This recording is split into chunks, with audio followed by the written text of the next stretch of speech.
ଭାରତୀୟ ବଜାରରେ ପ୍ରଥମ ସ୍ୱଦେଶୀ ମୋପେଡ୍ କିନେଟିକ୍ ଲୁନା ପୁଣି ଥରେ ଏହାର ଶକ୍ତିଶାଳୀ ପ୍ରବେଶ କରିବାକୁ ଯାଉଛନ୍ତି, ଯେଉଁଠାରେ ଏହି ମୋପେଡର ଇଲେକ୍ଟ୍ରିକ ଅବତାର ବିଷୟରେ ସୂଚନା ମଧ୍ୟ ଆସିଛି, ଯେଉଁଥିରେ ପ୍ରାରମ୍ଭିକ ମୂଲ୍ୟ ଏହି ମୋପେଡ୍ ମାତ୍ର 70,000 ଟଙ୍କା ହେବ। ଯଦି ଆପଣ ଏହାକୁ କିଣିବାକୁ ଚାହାନ୍ତି, ତେବେ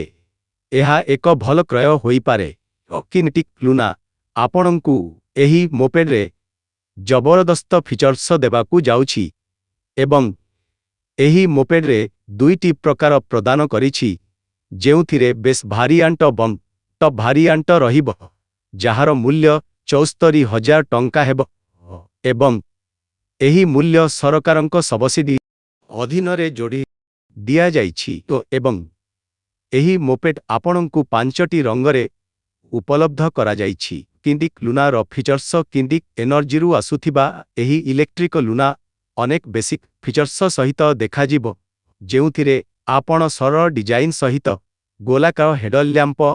ଏବଂ ନୂତନ ପାର୍ଶ୍ୱ ଷ୍ଟାଣ୍ଡ ଆଲର୍ଟ ସହିତ ନୂତନ ଡିଜିଟାଲ ସାଧାରଣ ଯନ୍ତ୍ର ସହିତ ଅବତାରରେ ସ୍ଲିପ୍ ସିଟ୍ ଦିଆଯାଇଛି ଓ ବର୍ତ୍ତମାନ ଏଥିରେ ଚାର୍ଜିଂର ବ୍ୟବସ୍ଥା ପାଆନ୍ତୁ। ଏହା ସହିତ ସାମଗ୍ରିକ ଭାବରେ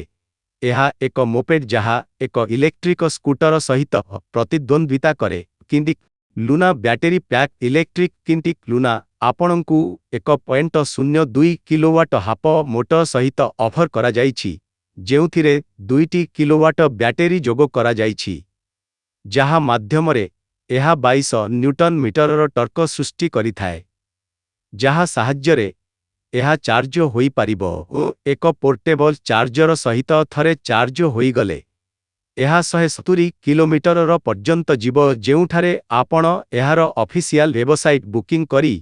ମାତ୍ର 500 ଟଙ୍କା ମୂଲ୍ୟରେ ବୁକ୍ କରିପାରିବେ। କିନେଟିକ୍ ଲୁନା ମୂଲ୍ୟ କିନେଟିକ୍ ଲୁନା ଖୁବ୍ କମ୍ ମୂଲ୍ୟରେ ଦେଖିବା ପାଇଁ ଉପଲବ୍ଧ ହେବ,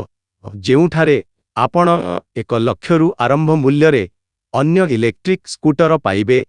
ଏବଂ ସମାନ ମୋପେଡ୍ ମାତ୍ର 70,000 ମୂଲ୍ୟରେ ଦେଖିବା ପାଇଁ ଉପଲବ୍ଧ ହେବ ଏବଂ ସବସିଡି ଅଧୀନରେ ଆପଣ ପାଇବେ।